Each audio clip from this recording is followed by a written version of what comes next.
Зголемување на минималната плата, но придонесите да останат исти. Разликата до покачувањето да ја субвенционира владата.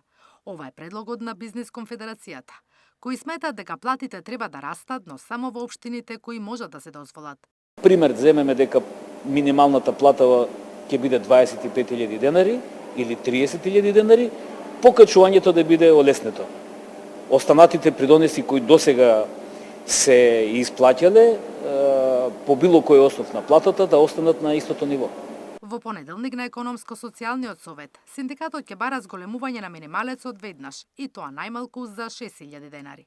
Зголемување треба да има и кај дел од платите во јавниот сектор, кои беа изоставени во последната година и пол. Уште ја немаме добиено поканата за Економско-социјалниот совет.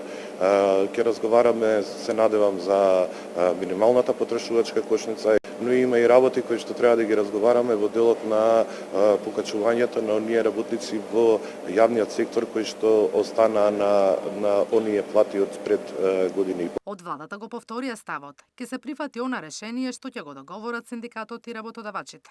Инаку на конференцијата Достоинствена работа вистински пат кон праведно општество беше истакнато дека 100.000 граѓани работат на црно, земаат плата во плик, без да платат денар кон државата за придонеси. Затоа од следната година ќе има законски измени за сузбивање на сивата економија, а ќе се зголемат и казните за газдите. Наташа Мерсовска, Сител телевизија.